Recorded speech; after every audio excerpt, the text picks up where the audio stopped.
Good evening, maayong gabi. Ani ana puta karon sa ato ang regular fourth Wednesday of the month na programming dinhi sa Cebu Lady Lawyers Association's Partners in Law.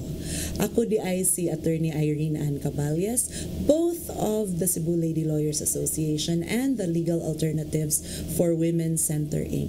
And tonight is April 26, 2023, the last Wednesday of the month, and I am very, very pleased to announce to you today that we are joined here by none other than the representatives of Ileson Foundation Inc. And Kaninga Foundation has done extensive work for the recovery of victims of trafficking and gender-based violence. And they are here to share with us their programs and services so that kung naamang gani members of the community that might need this, na ay kapadulungan. So joining me tonight is Ms. Cherilyn Bonachita, the Director for Administration. Good evening, Ma'am Chair. Hello po. Good evening, everyone. Thank you for having me here, Attorney. We are very happy to have Ileson here also. And also she is joined with their outreach and training coordinator, Ms. Raiko Sheen Mirafuentes. Good evening, Ms. Raiko. Good evening, Attorney Irene. Thank you for having us. Very happy to be here. Okay. Before we started to roll the cameras, we were talking among ourselves kung unsa ang Ileson Foundation Inc. Ms. Chair, could you give us a brief backgrounder of how Ileson came to be operating? Okay, thank you so much, Attorney Irene, for this privilege nga makashare mi sa Ileson kung unsa gyud ang Ileson Foundation. So, our Executive Director and Founder, Dr. Laura Cordiscochay, in fact, she was here before.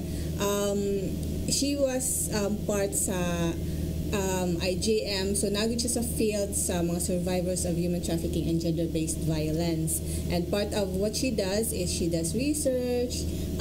Niya diri sa Philippines, naka-create gid siya sa Ileson Foundation because gusto niya nga maka-provide og service sa mga survivors sa reintegration and recovery part na. That is actually the more kanang unseen and actually more challenging nga part. Yes. Klaro man kaayo makitaan man dayon ang violation sa kanang trafficking in persons.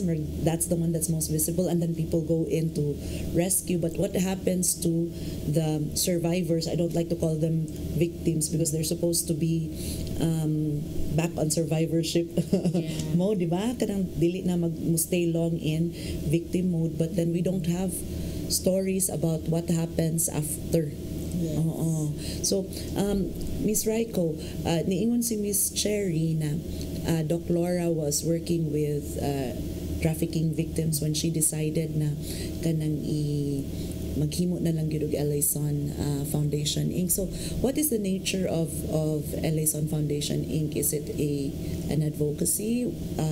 Is it a civil society organization? Yeah. So, the Ileson Foundation is actually founded in 2008, no? So, as mentioned ni Ms. Sherry, by Dr. Laura and Sir Brian Tsai. And then we provide services for survivors of human trafficking and gender-based violence, no? So, all our services are evidence-based and survivor-centered, no? So, we make sure nga amuag yung madunggan ang tingog sa atong mga survivors para mahatag ang unsang ang services nga kinahanglan nila. So you work directly with the survivors. Yes. Kinsay nag-identify ani nga mga survivors? How do you sort of screen them or decide na okay, this one we can provide services to? Sige, ang kini sila because na namin sa reintegration and recovery part, we get them from our referrals from our partners. From referrals. Also, it could be from the shelter or it could be from someone, kanang like for example, sa mga organizations or agencies nga dito na sila medyo naka-undergo og healing or process, pero kini this time ma-release naman sila So diha namin mosulod. So community-based so, ang service. Usually these survivors are referred from the centers, Yes. the shelters. Shelters or anyone nga nag-undergo na sa Since Eleison is a corporation, is it? But it's non-profit. Non-profit. It's non-profit. How do we go about? I know it will probably cost a lot to embark on the recovery and the reintegration of the survivors. How is Eleison able to shoulder their activities? Yeah, so Eleison, actually we apply as well, like any organization, we apply for grant funding. Yes, and we have grantors, we have partner organizations as well that provide us with grants, and then we offer, we do research, and then they also provide small grants for our programs as well. And does Eleison also provide grants for the beneficiaries directly or through its programs? Through its programs. Okay. Yes. So, kind of like Law Inc. also, Legal Alternatives for Women Center Inc. Basta mga civil society organizations gani, kanang ingana gid na, we source the funding for the projects because we don't get anything out of it. Kuan lang yun, ang ato lang yun nation building. By the way, is Eleison present only in the Philippines or elsewhere around the world? Diri ra gyud siya sa Philippines and diri lang siya nagsugod sa Cebu. Really? For yes. now? So mga Cebuano. Why Cebu? Oh yes, because ang research nga gisugdan ni Dr. Laura diri nagsugod sa Cebu. And at that time, I think Cebu is known for based sa mga human traffickers or diri ang katong Mura siyang mga hub. mo. So mas daghan ang pwede ma-study dire.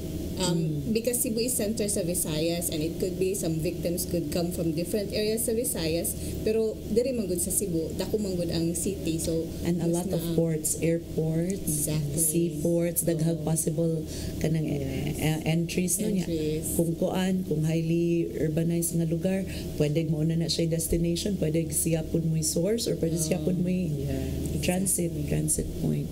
Okay. Let's go now to the programs and services offered by Eleison. I know that there are a lot. Maybe you could give us a rundown sa inyong koan. Yes, Ms. Rico? So, we have survivor services, no? So, ang goal yun sa Eleison is to really help the survivor recover from their trauma, no? And to really reduce the risk of re-exploitation.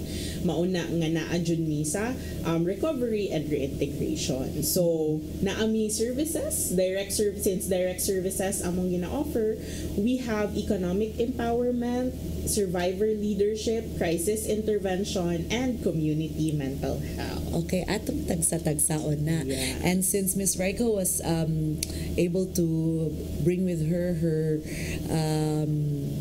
presentation, graphical presentation, we will roll VTR. So let's start with the first service under your survivorship program. Yes. Maminaw ta kay basig na tay pwedeng ma-refer ani. Yes, thank you, attorney. Our first is the economic empowerment. So we have two economic empowerment programs here in Eleison. We call that Bansay and Barug. So, unsa man ni siya? So, these are our programs to support survivors in escaping debt, no? So, dili nga magsigig pangutang. We want them to build their savings. So, paunsaon kaha nga makasave sila og kwarta. And of course, manavigate ang financial pressures nga ilahang gina-deal with sa ilahang family. In the research done with by Dr. Laura, debt plays a part in impeding recovery. Yes. Pero they were rescued naman. I mean, I'm presuming na they start off without debt. Yeah. But then nganong makautang man. Yeah. Sige. Okay. So, the thing is, pag naana sila sa ilang family, so, pwede na sila either gi-providean sila livelihood project or gitagaan sila trabaho because of the agency that they have been. Tapos, sige, pwede na ka makatrabaho.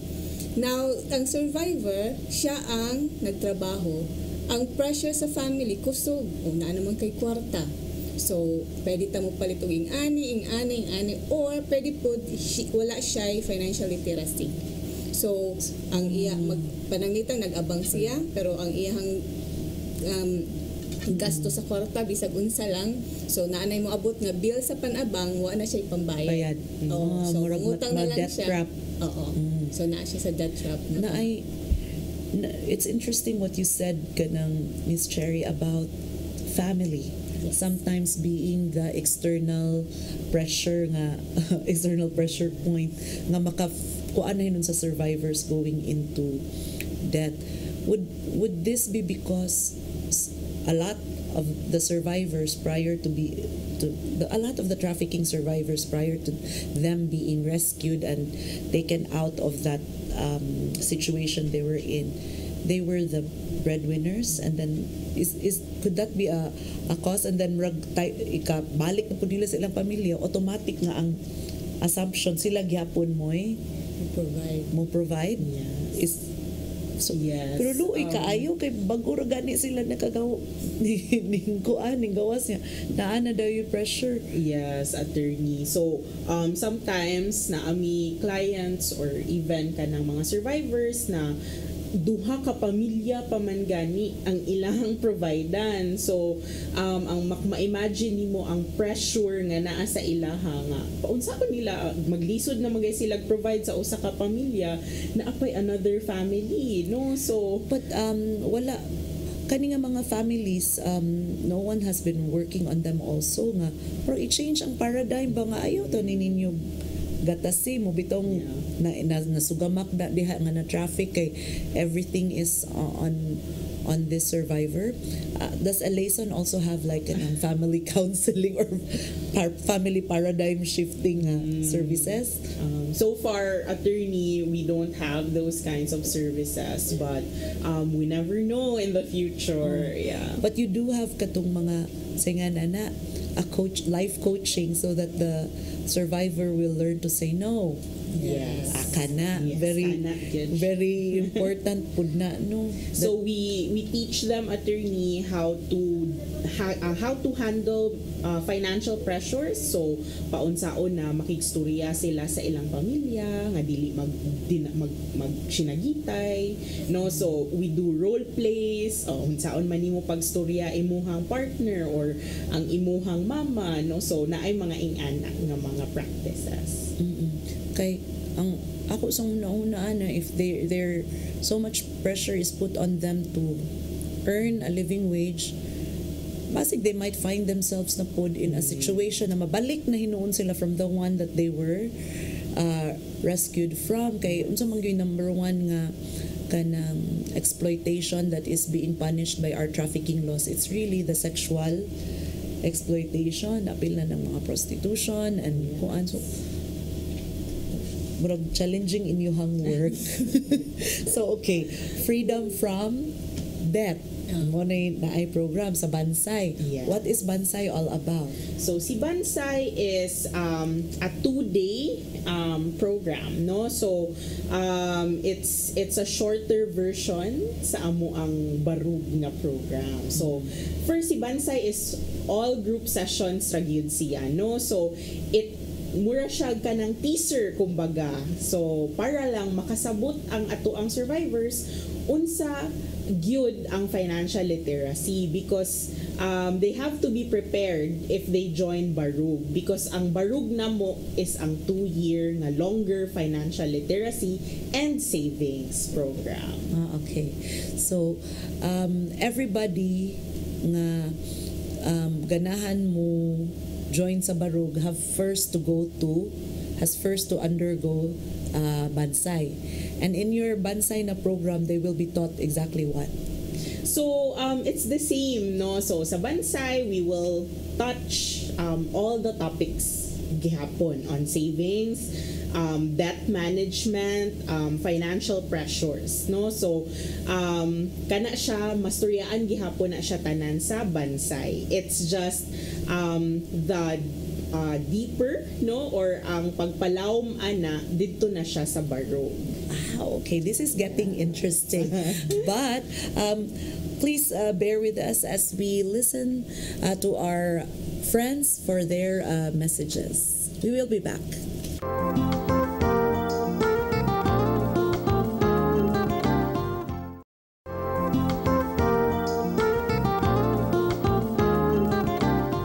And we're back. Earlier, Ms. Raiko was already telling us about what their Bansay program consists of. Now, she will tell us about what Barog na pod, which is the longer. Ang Bansay, gibansay-bansay pa sila. Ang Barog, gipabarog na gyud sila on their own. Kay 2-year good ni siya nga. Program na kinahanglan sa ko anak kay di pa kay ko medyo financially literate. Tinuod na ka na sige palit-palit kay Shopee. Pagano na hulo, na. Yeah. So sa Barog attorney, it's the in-depth discussion on savings. Paunsaon kaha nga makasave sila. Paunsaon nga na sila emergency funds. We also discuss budgeting, as you mentioned, paunsaon mag-prioritize, no? Unsa man gyud ning mga essential needs, unsa man ni ang mga important pero dili essential, unsa pod ang mga wants, no? So unahon yung essential, of course. sunod ang important. Yes. And sunod ang wants niyo. Usahay ra ba wants is essential para sa tong happiness. No? Naara pag imong uban nga ulagi dili lagi ni essential pero mo man nimo imong health nako sleep at night. Kalisod po dana. Mo nang kinahanglan gyud og disiplina. Yes. Nganong 2 years man ang barog? So 2 years siya attorney kay we really want to nurture, no, we want to see the change of behavior as well sa amo ang participants, and we now have group sessions and individual sessions Under barog? Yes, under barog. Daghan og staff gyud ang Elaison. Kay imagine ko ba mag individual pa niya, mag group pa kay kuan man kanang it's really at like no two individuals are the same, so while you may have similarities in your programs, lahi gyud ang pag-deal gyud sa personality pud sa isa ka kanang survivor, no? So murag inyong gi-tailor fit. Yes. So naagyoy. How many psychologists, counselors does Elaison have? We have 1 social worker, we have 3 psychometricians pa karon attorney. And then nay mga upcoming pod nga kanang mahimo pong social worker. Right now, pila ka book ang survivor base ninyo na clientele? 200 plus. Yeah. Busy yun mo. Yeah. Kay usa ka social worker una, tulo ka psychometrician with na naapa ang barog nga ko ano. Ga-imagine lang ko. Before I forget, if any of my prosecutor friends or judge friends here are listening in, you may want to tap into Elaison Foundation Inc. so that ang atong mga survivors dili lang taman sa trial, usahay di gani kaabot sa trial, mga wala na because asa mapadpad ang mga witnesses, especially mga adults na or nabalik na hinuon sa that same koan after na file ang cases. Kay I think the survival of the survivor is also important in making sure nga na ay successful prosecution of the cases. So you may want to tap into Elaison Foundation Inc. Kuya Bri, you may want also to put the contact numbers and details and addresses of the foundation. That way, kanang sayon sa ato ang mga televiewers to connect to them and make their referrals kay referral based man. Yeah. So okay, how do we know nga ning graduate na sila sa barog?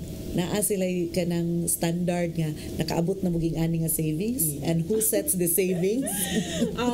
Well, since si Elisa, no, we really value we follow the motivational interviewing. We don't force anything, no? So kung makasave man or wala, it's really okay. It's okay. Yes. No. So just to add also, attorney, we have the matched savings. So during the first year, nice na. yes, during the first year sa Barug, diha sila maka-earn og matched savings. So unsa man ni siya, 1-to-1 ratio, no? So kung mag-save sila og let's say 500 and ni-attend sila sa session, they can earn a match of 500 as well. Oh. So that's the incentive part. Nya unsaon nila pagkuan mag-maintain na agid sila journaling or kanang naagid sila passbook, magkuan sa naagid passbook, naagid ko ha na ako'y net from last month ang ako ang savings nga passbook kay 1,000 ang nabilin, karon nga month 1,500 na nahibilin ingana. Yes, we can do that. Pwede sila magpakita sa og passbook or pwede sila avail sa Elison Safekeeping. Ang Elisan Safekeeping is murag mas nindot na kay para dili makuha dayon, no? So si Elison Safekeeping is sa amoa sila mag-save sa ilang kwarta, and then magnaagid sila ipirmahan, makita agid nila nga na sila savings. Okay. So nindot na nga kuan na adiha gi save gyud kay para nakahon diha pero maka-withdraw pud sila kung kinahanglan na adjud. Nya walay matched kuan withdrawal, match savings ra. Yeah. Kay kakuyaw pud og ikuan. Yeah. So it's really to foster ba nga kanang masanay gid sila mag-save. Kana bang sige mag-save ta because na incentive, but when do they get the match savings? At the end of the first year? They can use it after the first 3 months. Oh, really? Yes. Amazing. But na-process, attorney ha, kay kanang we only release the match if it's something educational, if need need sa imong work, na kay medical emergency. Kana. So naa siya conditions. Yes. Yeah, dili pwede nga I've been saving baya gyud kay pero makakuha ko ani nga sapatos. Yes. Yeah, with the match savings, mamacha dili pwede. Dili pwede sa sapatos. Okay. Sige. So, what other programs aside from Bansay and Barog? We also have community mental health, wherein we have healing and resilience after trauma, we have clinical case management, and we have community mental health education. So kanita na, no, especially with heart, kani siya ang community mental health naka-focus gud ni of course sa mental health sa atong survivors. So ang heart na mo is mauni ang backed by the latest trauma theory, no, and neuroscience. So What is heart? so si heart, thank you for asking, attorney. So si heart is healing and resilience after trauma. So for short, okay, heart, healing and resilience after traumas. yeah. So group mental health intervention ni siya para sa ato ang mga survivors, no? So naatay 12 weekly sessions. So 12 weekly sessions, approximately 3 months. Wait, asay mas maayo nila i-undergo the heart or the Bansay Barog? Say first sa ato ang mga kuan. Cause for me, kung ako'y nagtanaw looking in, I don't know if sakto ko, mas maayo mag-una-una ko sa heart. Di ba mag-una-una sa heart before ko mo sud sa Bansay o Barog. Kay how can I fix my external situation or my external circumstances if inside I am a mess? I am still a mess. No? Yes. So unsa may kanang usual path sa ato ang mga survivors, Miss Chair? Yeah. So actually wala for now ang among referral, so referral based man may kung naay referral nga moingon nga this is pwede ni sila karon sa bansay ug barog because for example ang agency nga nakailan nila kabalo nga naa ni sila trabaho and they might be struggling sa finances, maybe you can accept them sa bansay or barog.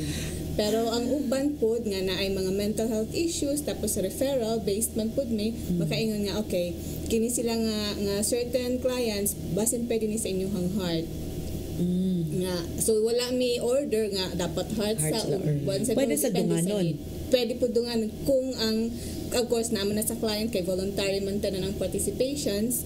So pag kung ang client mo ingon nga nako sa heart since 12 weekly session siya. So dito lang siya ma-focus kay basin lisuran siya makidungan nga napagilain kay different og kuan days ang session sa kuan. Yeah. You said something, Miss Chair, nga kung sa bansay o sa barog ka, which is the financial literacy short and long program, you have to have at least the capacity to earn. So you have to have a job, or pwede sad if you have to have a business. Pwede sa wa siya job pero self-employed, murag naa siya gikuan nga negosyo. Yes. Pwede ra sad. Pwede kay yes, exactly. Even pwede pud gani nga ang participant wala siya trabaho pero iyang family or iyang partner or spouse nay trabaho nga open pud sa financial management.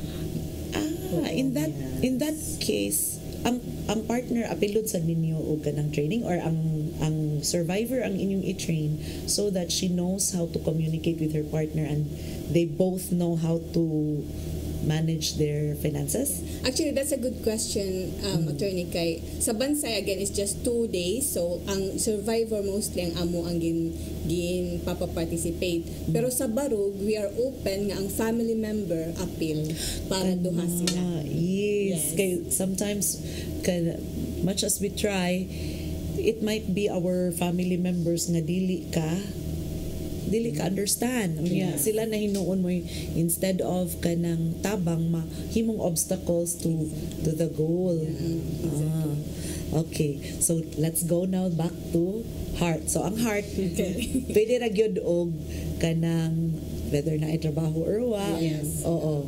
Basta kay ang heart is really for those nga naay trauma.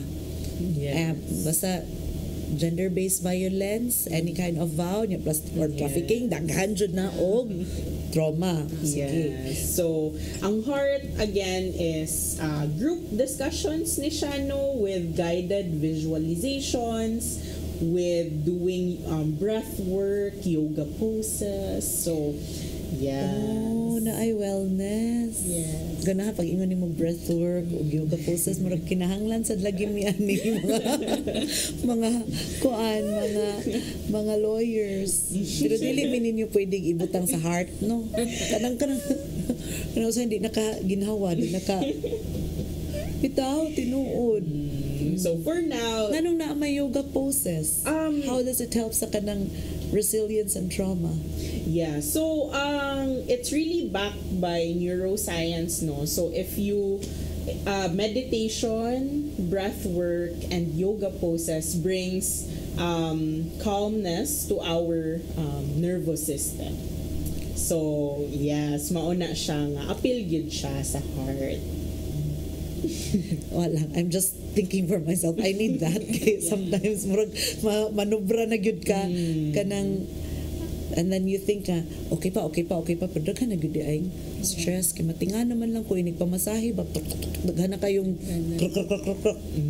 so tense di ay ko niya ingnon ko tense di ay ko abi na kog chill ra ko di ay yeah, so kada siya for each month, since 3 months ang heart na atay topics, no? So safety in the body, radical self-love, o healthy connections and relationships.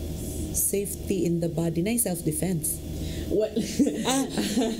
Wala attorney. Ang safety in the body is more on kuan siya kanang paunsaon nga imuhang kanang ang ato ang mga survivors ma-feel nila nga safe sila, they are not in danger kanang mo na ang first gyud para magsugod ang pag-calm. Sakto kay kung you are a survivor naa pa kay napakay mga trauma, it could basi napakay PTSD, Yeah. hypervigilance. Yes. Oh. Oh. And then Abi na kong safety nga tudloan og self-defense. Oo. yeah, so sa neuroscience nahibawan nila nga ang trauma basta na trauma ka, murag na separate ka sa imong emotions, na separate ka sa imong nafe-feel. Sometimes you have denial. So kana nga safety in the body is really awareness of you Kay the now. coping biya po ng denial.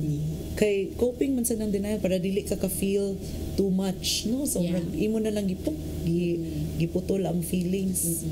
So sa healing, para na healing, awareness, and then pag aware ka, healing comes. So mo nang idea. Acknowledge your pain. Okay, Accept. ana. Tapos mo itong radical self-love ang sunod. So, Radical self-love. So, ang radical self-love is ang pagdawat nila sa ilahang kaugalingon, no? So, naamang good tay ubang kanang participants or clients nga magtanaw sa ilang kaugalingon as kanang hugaw ko, ana, no? So, after there's awareness, diha na magsugod ang acceptance. Na ay self-loathing. So, tangtangon ang Yes. self-loathing. Yes. So, ikibali pagdawat Sometimes yun nila. how you talk to yourself Yes. also may kanang kuan kay kung sige na sa kag-blame sa imong kaugalingon na Yes. wala na-reminded na po ko nindot kayo na siya nga kuan, nindot na siya nga notion nga if you do not even love yourself or kanang how can you have healthy loving relationships, no? Mo kuan ra ba ta na ang humans have a tendency to displace. So katong imong kalagot sa imong kaugalingon automatic labay sa world. So di gyud get. So anyways, hala, time for a break. Okay, we'll be back.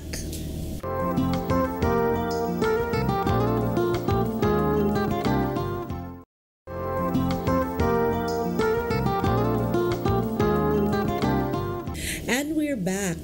Under the Healing and Resilience from Trauma nga program, we said that we had the the safety in the body, and then we also have the radical self-love. Unsa pay naa? And last, katong gi-mention ni mo attorney no na healthy connections and Okay, mo connect din ha.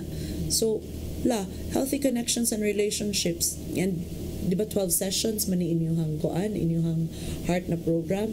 Inig last few sessions apilo na nila ilahang mga ilahang mga ka-connect di pa. Dili pa. Oh. Okay.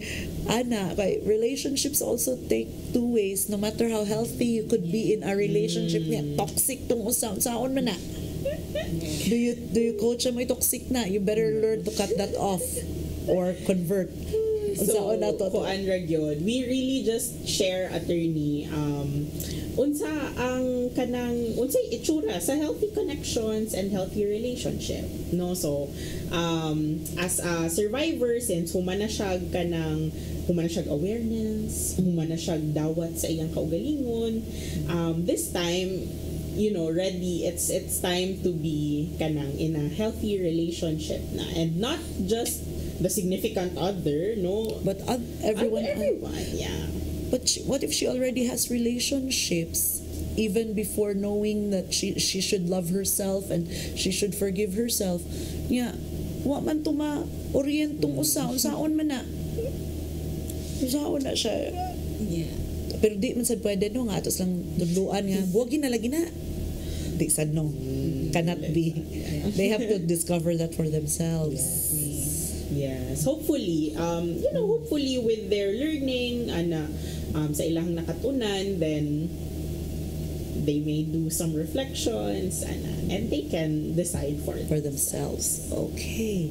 Sige, let's move on to the next program. Yes. So we have clinical case management. So kani siya individualized support ni siya sa ato ang survivors, no? So we provide psychosocial support to survivors. So kani siya naamang gud tay daghan tag survivors no nga magkinahanglan gyud og mental health support. So we do individualized sessions na atay goals unsay iset na mo ang goal unsay gusto nga ma-attain sa ato ang survivor, and of course at the same time i-connect na mo siya sa other service providers as well nga makatabang niya.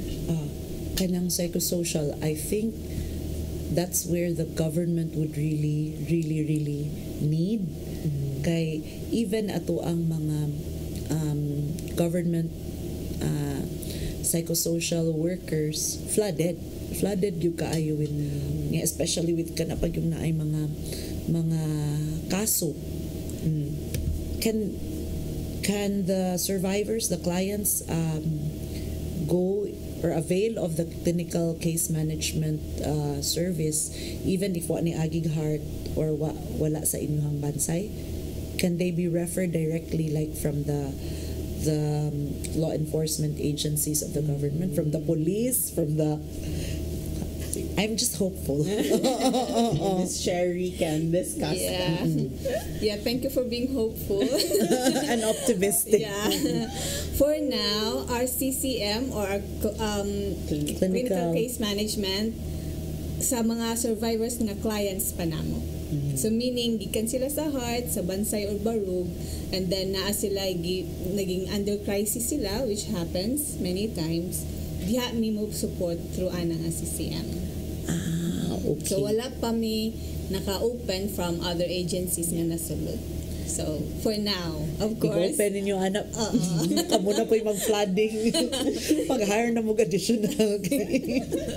Bitaw, kay kana siya mo'y actually kanang well, on the side of law enforcement and the legal system, kana may gap siguro nga wa pa na matugunan tanan sa gobyerno, dan kinahanglan jud na og help with kay even in lawing kana makaingon jud mi nga necessary jud kayo ang psychosocial services. yeah. Because law Inc. also deals with a form of vow katong domestic abuse. Yeah. So ang akong hatag sa, because hopeful ka attorney, namin capacity building, which I'll discuss later. Sige. Sige. Kana indot na. Okay. So under the clinical case management, unsay imong ma-share pa, Miss Rai? So under the clinical case management, we also have partners, no? So other kanang service providers, like nami partners na psychologists, psychiatrists. So we also, if makita na mo nga need yun sa client, then we also support them to go to those doctors, no? Na po lain ni occur sa po ang mind. Some are trying to ditch the habit of substance abuse, alcohol abuse and drug abuse. Makatabang ang inyong clinical case management na may mga kanang way to deal with it. Kay mo man sa maka-relapse into debt, balik og kuan, the unhealthy lifestyle habits. Yeah. So kana siya attorney, since individual man gid no, so dili depende gid siya sa goal sa client unsa iyang gusto i-change. So it has to come from her. Niyo usahay dili ta ka recognize. Even kita manggani, how much more katong survivors who are in pain, murabag dili ka recognize nga I need to submit myself to this. Naabay ka nang murag sila na gud mismo. Nga kanang murag naagyo ko'y problema with alcohol, naagyo ko'y problema with substance abuse. They reach out na gud. Yes. Okay, kana self-awareness is the key. Self-awareness is the key. Manang kinahanglan gid ay nga mo agi sa ta sa heart. Sige. Yes. And so that's all for clinical case management, but we also have community mental health education. So kanang kung community na dili na individual case.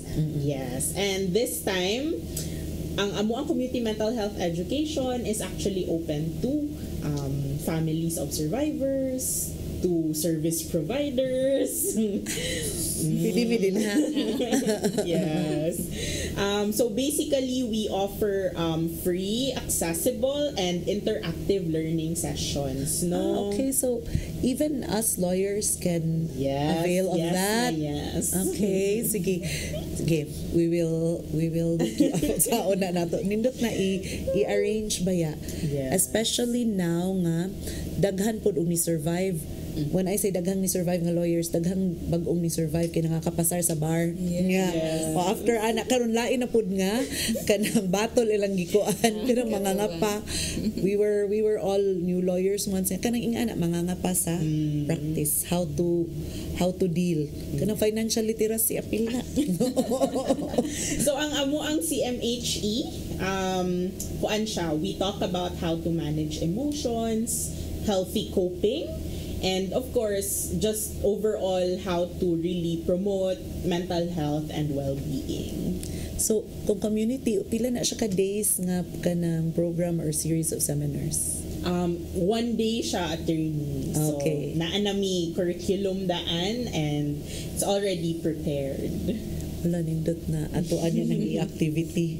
Apil na tog activity sa ato ang mga survivors pod, right? Charity, sige, go. Okay. And after ka ng community nga mental health, We also have crisis intervention. So, as mentioned ni Ms. Sherry ganina, naaman good mi clients nga ni apil na sa among program, no? So, barug, bansay, heart, and naay disclosure, and they have suicidal ideations. That's when we provide crisis intervention. so maskig ning sud na ni undergo na successfully nakahuman jud, and then naapag yun day gyapoy mingon nga yes, I'm self-aware and I'm so self-aware that I want to do away with myself. Naagyapoy ingana nga disclosure. Yes, daghan, attorney. Okay. So we provide immediate short-term counseling, no, and psychosocial support to survivors. Di ni sila kinahanglan no nga kuan, the ones who avail of kanang crisis intervention, they don't have to be under your barug or bansay. Kay what if we get something nga nanay suicidal ideation sa among client pero dili sila clients ninyo, and then how do we pwede nagamo na lang pwede man ko kibaw-an nimo. Kaya we lawyers, we tend to be just very factual about the law, and then we might say something dili that's not what she needed to hear. Nga mo na we don't want to be the trigger or make it worse. Can we refer to you? For now, much the same with clinical case management, no? So we only offer crisis intervention to our clients for now. But we can really help with how to deal with them for capacity building na siya. Okay, for capacity building you were mentioning about capacity building, Miss Chair. Oh. Yes. Or capacity building at least for us also who face clients like these nga dili inyuhang clients, and then how do we know nga that's not the right thing to say or this is the right thing to say? Kaya ako araba moingon nga ganahan ako magpakamatay ha. Pagkamatay ka, pildi ka. Ana rabi ingana ka kanang blunt usahay ba, and then so how? Okay. Sige. So I'll go ahead with the capacity building program, one of the programs sa Eleison Foundation. So ang capacity building, we train and mentor service providers in a evidence-based, culturally adapted, and survivor-centered Okay, so it's us. intervention. It's actually for the service providers. Nice. Because Sige. we want to provide, kung nami knowledge, nami practice, we want to share it with other service providers po. Even Para government. Pwede po, oo. Kay in a broader movement, dili raman kami ang naay clients, naman po'y mga agencies or nga napo'y clients nga survivors po. Social workers, Exactly. PAW lawyers, prosecutors, even judges. Yeah. So, muna nga mong capacity Ito, building. Please hook us up. The number is on your screen. Hook up with Eleison Foundation. Yeah. So, ako lang further i-explain ang capacity building na mo, duha. nga maka-help. Una, ang gitawag ng motivational interviewing. So, ang motivational interviewing, it's a collaborative, goal-oriented communication style. So, mo to ang gigagamit nga, walay pugsanay, pero we elicit or explore the person's own desire to change through sa conversation lang. Yeah, in a atmosphere nga acceptance, okay, sige, di na ka gusto mag-inom-inom. So, unsa may imuhang tanaw ana kung unsa may imong himuon para di na ka gusto minom. Kay usually ang motivational interviewing is applied especially sa person nga gitawag namo nga ambivalent or nagduduha-duha. Ganahan ko mo trabaho pero di ko gusto. Ganahan ko mo give up sa ako ang inom-inom pero murag lisod kay naay influence sa barkada. Ganahan ko mo buwag sa asawa kay nga na ang akong kaso pero unsa man kay na ako'y mga anak. So the motivational interviewing is a communication style that we nga mo nang i-train namo unsaon nimo nga makigstorya ka nga dili pud nimo siya ginpupugos. So It comes from the person. You coach or you teach the service providers how to do it. Kay maski good sa pa human as we are, even in the maski social worker pa na ha, makadungog gyud gyapon ko og cases nga mahog nga victim blaming ba. Kay murag ma-frustrate na sad siguro ang interviewer, ikaw man sad good. Oo, ana na yun. Oo. So amo na nga naa pero usahay ikaw man sad good. Oo. So usaon na nga to bring it home without actually saying ikaw man sad good kasi sila na gyud mismo may makakuan ba. That is motivational interviewing. And we are willing to train service providers with this. Part sa among capacity building. Would mangutana na lang jud ko kay para pud makahibaw ato ang viewers karon because a lot of people in government and especially in the field of social services do watch this show, no? Unsay obligation sa people who want to avail of this capacity building seminars of yours sa grupo or sa office? Unsay obligation nila to Eleyson? Do you have like a charge or ano kuan ana? It depends. It depends on the level kay ang training na dali ra lahi po sa training nga taas-taas. Because motivational interviewing is not just one time. Imagine learning how to communicate, di ba? Medyo dugay-dugay baya pud na. So in terms of charges or obligation, it depends. Mo na nga mo open mi ani nga service or program, but we can talk about it. Pag naana. Sige. Kay naman pud ni sa amo ang nani siya lesson, nani siya curriculum, curriculum naging module na ana. Na module. Okay. So aside from motivational interviewing under your capacity building, unsa pay mga activities nga naa? Right. Thank you, attorney, for that. Nami suicide prevention. So mo to nga nag-ingon si Mr. Raikong, okay, crisis intervention dili mi pwede mo accept gikan sa gawas clients lang, but we also provide capacity building sa service providers, as particularly sa suicide prevention. So we can so again, it's research based. So since amo na nang na-research na nga knowledge, we can share it. And so na diha ang suicide risk assessment, suicide intervention unsaon, suicide kanang follow-ups and monitoring. Risk assessment kay usahay you don't know. Exactly. You really don't know. Kay mag-cheerful man, amiable, sociable, kaayo niya, loving families. Sao na pag-assess sa risk, di ba? Yeah. Yan ay uban umbag organito ning og I love you nako. Nya human I love you mom, thank you for being a great mom. Nya the next thing you know, sakit kayo na para sa mabilin oy. Halimbawa akong balhibo.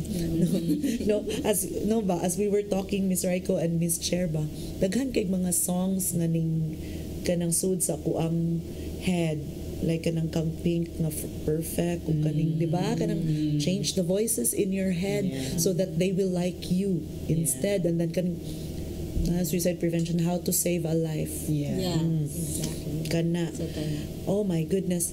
Gitagaan naman tag signal nga napupus na kuno ato ang time. So a few quick words na lang gyud from let's start with you, Miss Chair, kung unsay imong gusto i-remind, and then with you, Miss Raiko, so that we will leave our guests with these parting words and reminders. Thank you, Attorney. Thank you again for the time nga inyong gigahin nga namina mo sa amua. We are Eleison Foundation. We are Cebu-based. So, kung makita ninyong among contact number, pwede na gyud mo contact. Kanang na-share na mo gamay ang amo ang program. So, please go ahead and contact us anytime. And again, thank you for the opportunity nga nakapashare Thank mi you sa sa amo. kaayo for accepting our invitation.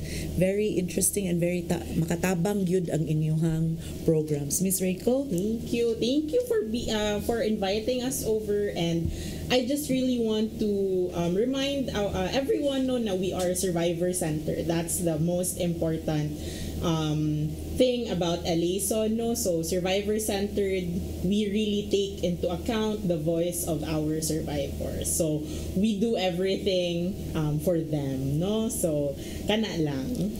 So all you have to do really is show up.